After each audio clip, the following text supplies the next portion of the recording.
The reason you're unhappy, ladies and gentlemen, is because you are focused on the wrong thing. You're focused on the wrong thing. Now, let me explain this train of thought so that I can synthesize it in a way that you can process it clearly. I was recently in Dubai with about 150 entrepreneurs in my community. I did a little pop-up, a little free meetup. And as I sat there listening to their questions and digesting the information that they were sharing with me, the most common question that I received was, Luke, how do I make $1 million? What are the tips and tricks and secrets in order to get to the next level in my career, in order to get to the next level in my business? Secrets, tips, what the fuck are you talking about, my brother?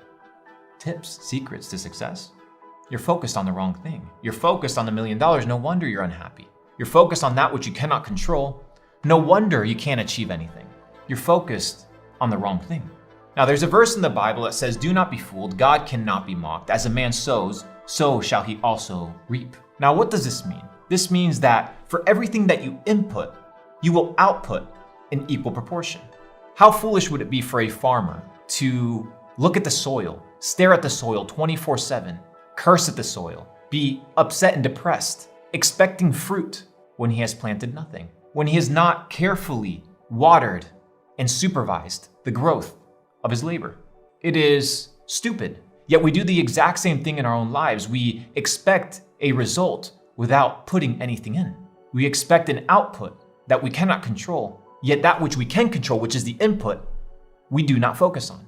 My friend, if you want to get to the next level in your career, let me tell you one thing. You must not be focused on the next level of your career. You must be focused on the input, that which you can control. So let me ask you, what can you control today? Well, you can control when you show up. You can control how much you work. You can control the quality of your labor. You can control the quality of your relationships. You can control what you input into your ears, what you input into your mind. But nobody wants to focus on that because it's too laborious. It requires too much patience. My friend, patience is bitter, but its fruit is sweet. So the reason you are unhappy is because you want something that you have not worked for. You want something that you have not earned.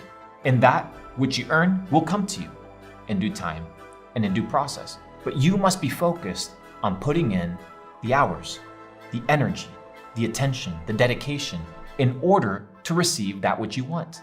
You look at the podium and you look at these champions receive trophies and medals, and you assume that they just landed there.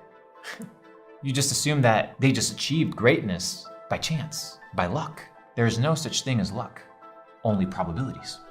So as you increase your input, you increase your probabilities. So my friend, my question to you today is, what are you inputting into your life? Because where you are today is completely based on the input of your life. Period. There is no debating on this thought. It's very simple. Isaac Newton said it. For every action, there's an equal and opposite reaction. So that which you input, you will receive in equal proportion. It's very straightforward. It is a universal law, and these universal laws are unflexible. They are unbendable. You cannot get past them. The process is the prize.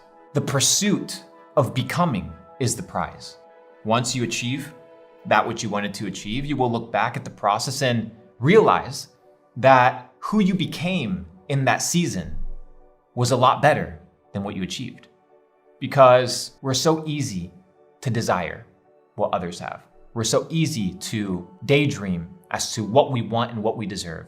But when you can stop living in the future, which you cannot control, it's an elusive construct of reality, a fabric of our imagination, and you sober up to reality and focus on the input of what can you do today, right now, in order to maximize your chances of a future that is beneficial to you. Then, my friend, then and only then will you become happy.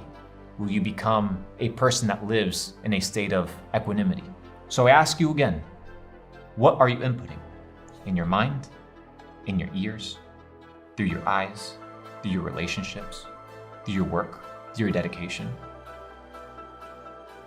Do not be fooled. God cannot be mocked.